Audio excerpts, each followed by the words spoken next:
Today we're covering the top 5 best rogue decks for the May 2024 competitive Yu-Gi-Oh format.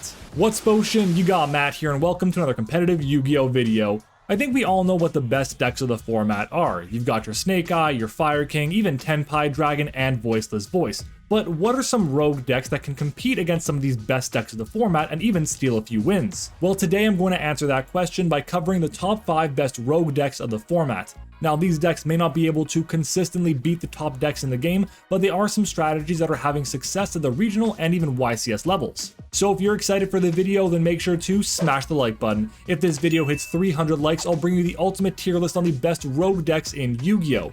Also, if you like competitive Yu-Gi-Oh, including deck profiles, combo guides, meta discussions, and videos just like this one, you're going to love this channel. So make sure to subscribe. But with that being said, here are the top 5 best rogue decks for the May 2024 competitive Yu-Gi-Oh format. Let's jump into it. Now, obviously, everyone's definition of what is or isn't a rogue deck varies from person to person. For example, something that I may consider to be rogue may not be rogue in your eyes, and that's okay. And because of that, I want to showcase what the top decks are in my opinion. These are going to be the meta decks of the format, the decks that are going to have the highest representation and success level, because that, in my opinion, is what makes a good deck meta. And if you disagree with any of them, let me know down in the comments, but for the time being, none of these following decks are going to be available for this video. Those decks are Snake Eyes and its variants, including Pure, Melodious, and even Kashtira, Fire King, both Pure and Snake Eyes, Voiceless Voice, Branded, Tenpai Dragon, Runic Stun, Labyrinth, and Fluandereeze. Based on their success and representation over the past few weeks, they won't be considered rogue decks. But with that taken care of, let's jump into our number 5 best rogue deck. It's going to be Illusion Chimera. No, not branded Chimera, specifically Illusion Chimera, which is slightly different than the branded variant, and the reason why is because you don't include all these branded cards that lock you into fusion summoning. Because you're never locking yourself into fusion summons, you're allowed to take advantage of not only all the powerful Chimera fusion monsters like Guardian Chimera, Chimera King, and so on, but you can also link summon to powerful monsters like, of course, SP Little Knight and even Muckraker of the Underworld for extra extension. On top of that, Legacy of Destruction introduced Nightmare Apprentice, a new card that's going to be insane in this specific strategy. Not only is it a searcher for pretty much any illusion monster in the game, it's also a free summon as a level 6 monster, which is key for a few reasons. The first of which is going to be that you can overlay this copy of Nightmare Apprentice with a copy of Chimera King that's already used its effect to rip a card out of the hand into any rank 6 of your choice, like Evil Zor Lars for negation, or even Beatrice if you want to get a transaction rollback in the grave for a really strong play. And because Nightmare Apprentice just so happens to be a level 6 dark monster, you can pair it with the level 4 light monster Mirror Sword Knight to synchro summon into a copy of Chaos Angel to get both of its effects online. And because Nightmare Apprentice can also search out for any illusion monster, you can also access Diabell's The Original Sin Keeper, another new card out of Legacy of Destruction that is honestly incredible. It's basically a free special summon if you have a Sinful Spoil spell or trap in your graveyard, which won't always be the case in this specific deck, but because it's also an illusion monster, it can be special summoned out in a few different ways as part of the Chimera strategy. The reason why Diabell's is so good has nothing to do with its stat line or its ability to be easily summoned out. It has to do with its other effect, which forces your opponent to set their spells and trap cards before activating them, which is really good because it basically turns off quick play spells for the entire turn, and it gives you the opportunity to pop them as well before they can even activate them. It's far from a perfect deck, as there are some hands that really struggle to set up anything on the field or even play through any forms of interruption, but it still has a lot going for it. It has access to the Chimera King rip from the hand, it also has easy access to Guardian Chimera being summoned on the opponent's turn for a potential pop 2 draw 1 or draw 2 pop 1, and it even has ways to negate cards with Mirror Sword Knight and Cornfield Codal, which is great. And of course, it does have quite a bit of space for hand traps. Not as many as Snake Eye or Tenpai Dragon, but pretty easily 12 to 15 spots for non-engine. The problem is that Illusion Chimera doesn't have the highest representation. The deck itself is really solid, but most people are going to lean towards the branded variant of Chimera decks currently in the format. But the deck has topped a few events in recent weeks. Just be careful if you're going to be investing in it because the strategy can be pretty expensive, so make sure to do your research well in advance. Our number 4 best rogue deck of the format is going to be Centur-Ion, which may seem a little lackluster right now, but when you dive deeper into it, it's one of the bigger threats in the game today because of their ability to easily haunt Red Dragon Archfiend King Calamity their opponents to basically skip their turn and win a game for free. And while that is the deck's auto-win combo, it's not all it can actually do. Spitting out a bunch of level 12 synchro monsters like Legatia or Auxilia is really cool to get additional advantage by drawing cards and keeping your hand fresh, but it's also really good to interrupt the opponent as well and create a massive body on the field. It's also become pretty common for Centur-Ion players to incorporate a small Chaos package in their extra deck, including one copy of Chaos Archfiend and Chaos Angel. Chaos Archfiend gives the deck a way to attack multiple different monsters in a single turn and eventually go for lethal, and if they manage to out it, will summon Chaos Angel from the extra deck, which is important because that'll trigger the effect of Chaos Angel to banish a card on the field. But what about the engine? Well, it ends up being pretty small. When looking at decks with a small engine, the go-to is going to be something like Tenpai Dragon, which has about 15 cards for its engine pieces plus Pot of Prosperity. Centur-Ion only really needs 16 or 17 spots for its engine, but some decks have decided to incorporate copies of Bonfire to search for Trudea or even Pot of Prosperity, but neither is mandatory in the strategy. And funny enough, it's one of the few decks in the format that doesn't really care too much about Ash Blossom. Sure, Ash Blossom can be great against the Chimera, but pretty much every single other card in the deck is able to set cards or place cards directly from the deck to play around it. And while Centur-Ion as an engine can play around Ash Blossom, which is really nice, it's also able to set up some really cool forms of interruption. Notably, you have Phalanx, which is a banish, and you have True Awakening, which is the counter trap and Omni Negate of the strategy. But one of the issues with the deck is that it can be pretty weak to a few other hand traps in the format, specifically the ones that target and negate like Infinite Impermanence and Effect Veiler. And of course, the one it's weakest to of them all is going to be Ghost Ogre and Snow Rabbit.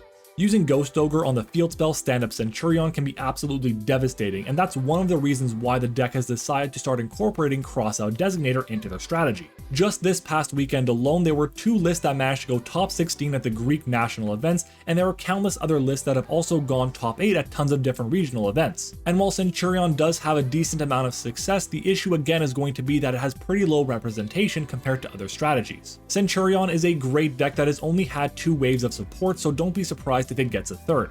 But speaking of third, Purrely is our third best rogue deck of the format, and it may not be rogue for very much longer. Not because there's new cards being added to the strategy or the meta is opening up for it, but because the representation for Purrely might start skyrocketing thanks to Rarity Collection 2 reprinting all the expensive Purrely cards. By the way, if you want a Purrely deck profile, let me know down in the comments. The deck is kind of a combo/control deck. Like, it wants to set up its combo to eventually get to a point where they can just control the game by sitting on a copy of Purrely Noir with a million materials. Now obviously that isn't all the deck wants to do. One of the things it does really well as well is draw a ton of cards thanks to Purrely Sleepy Memory, drawing you probably 2 to 4 cards on your opponent's turn, which can lead into more hand traps and non-engine pieces to win the game. It can also OTK with Happiness, the rank 2, and it also has amazing forms of recovery thanks to My Friend Purrely and Stray Purrely Streets. And one of the more under the radar parts about this deck that has led to a lot of success that it's had is that the deck has lost a lot of popularity, which means cards like Xyz Encore, which is being reprinted in Rarity Collection 2, and Herald of the Abyss are not seeing as much play in side decks, and those cards are amazing against Purrely, but because they're not seeing a lot of play, the side decks just aren't as well suited to deal with Purrely in the current format. Purrely has been performing pretty well at a few events, not necessarily as good as Centur-Ion, but why do I have it higher than it? Well, I find that Purrely is a bit less linear and can do a bit more than Centur-Ion could. It also, in my opinion, doesn't lose as hard to hand traps, even though Purrely is also including main deck crossout designators. The reason I say it doesn't lose as hard to hand traps is because pretty much every Purrely quick play spell is also an extender for the strategy. To put it lightly, I feel like Purrely has more of a chance to win a top tier event than Centur-Ion does, and that's why it's my number 3 best rogue deck. In second place is going to be Yubel. Now listen, I might be jumping the gun just a little bit on Yubel for the time being because we don't even have all the cards in the strategy, but I do have really high expectations for this deck in the current format. Now, calling the deck Yubel is a bit of a misnomer. In reality, it's like a Fiend Link strategy, and honestly, it's really good because it utilizes the Yubel monsters to great effectiveness, and also it has really good matchups against a few different decks in the format, most notably Tenpai Dragon. The Yubel deck can also spit out insane endboards, including powerful negation pieces like Appaloosa, Djinbuster, Samsara D Lotus, and even Varudris as well. It also has removal options with Unchained Soul of Rage, SP Little Knight, and even an in-archetype form of Super Poly thanks to Eternal Favorites. And if that wasn't enough, it can even rebuild its board pretty effectively thanks to cards like Nightmare Throne, Spirit of Yubel, and Unchained Soul Lord of Yama. In my opinion, Yubel is one of the premier combo decks of the format, and while it is really good in a lot of situations, even in a simplified game state with just Nightmare Pain and a Yubel monster can be really strong, forcing your opponent to attack and taking massive burn damage. But the deck does have a bit of an issue playing non-engine cards. Maybe there's 9 or even 12 spots maximum for hand traps, and most of the time 3 of those spots are going to be reserved for something like Super Purrely or other board breakers. And the reason why that's the case is because the deck needs to play so much actual engine to make up for consistency issues it can have. The reason why the deck has consistency issues is because by nature they have to play 5 or 6 different level 10 monsters, which are not always easy to summon out.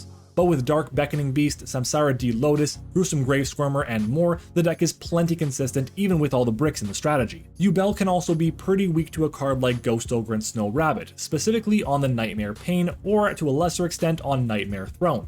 Now the reason why this is such a big issue is because one of the most popular decks in the game today is Tenpai Dragon, and they're also pretty weak to Ghost Ogre as well. But for the most part, it can still extend past 2 other hand traps pretty easily to create a really scary end board. Let's just be thankful that Phantom of Yubel isn't out yet, because once it is, Yubel would have an argument for being the best deck of the format. Before we get to our number 1 best rogue deck, I have 2 rogue decks I want to shout out. Not because they're actually better than all the other rogue decks I haven't mentioned just yet, but just because I find them interesting strategies in the format today that could do well at different events. The first one is going to be Vanquished Soul. Now, Vanquished Soul is a shifter deck, that's how the deck is being run right now, but it can also play a ton of other hand traps. The deck is also able to dodge certain effects because of the bouncing back to hand and summoning other cards, and it can easily gain a ton of card advantage as well. It's definitely a big threat to be worried about in the format. And for our second shoutout, we go from a shifter deck to a man I hate shifter deck in Tearlaments. Now, Tear is still a very viable and playable and even very fun deck in the format today,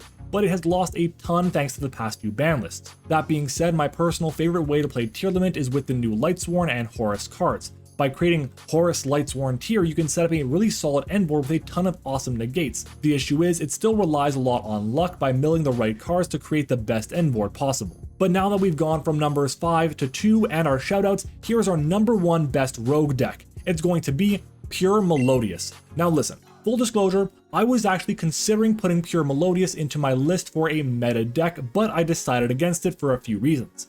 And the biggest one is going to be that the Melodious engine itself is seeing a lot of play, but as an engine and less so as an actual deck. We're seeing a lot of decks incorporate the Melodious cards to set up really powerful forms of negation like Appaloosa, or allow the deck to extend. Think of a deck like Melodious Snake Eye, Melodious Voiceless Voice, or even Melodious Branded. As a pure deck, Melodious can do very well. It has great forms of in-archetype interruption thanks to Flowering Etoile and Schuberta. It's also got great consistency and power plays thanks to First Movement Solo and Ostinato, which are awesome cards in the strategy. As for non-archetypal cards for interruption, the deck can also pretty easily set up Odd Eyes Vortex Dragon, which is a crazy omni-negate in the strategy. They have easy access to SP Little Knight or IP Masquerena most of the time, and of course they also have Herald of the Orange Light, which is a crazy card because all the Melodious monsters just so happen to be fairy type monsters. The deck has a good amount of success but is lacking the representation to make it a meta deck in my opinion. And honestly, the reason for that is probably because First Movement Solos are like $30 a copy.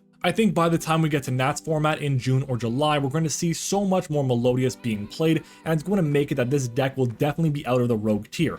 But for now, in my opinion, it is definitely the number 1 best rogue deck in Yu-Gi-Oh! But let me know what you think down in the comments below, and if there are any other decks you think that I've missed. While you're down there, make sure to smash the like button and of course subscribe to the channel for more amazing competitive Yu-Gi-Oh videos. And if you like this video, you're gonna love this one here as well. It's about the 5 most hated decks in Yu-Gi-Oh today. Check out Imperium Duelist and use code OSHEA10, OSHEA10 for 10% off your order. And of course, follow me on Twitter and join the Discord server, both of which are linked in the description. Thank you for watching, I hope you enjoyed it, and I'll see you all next time.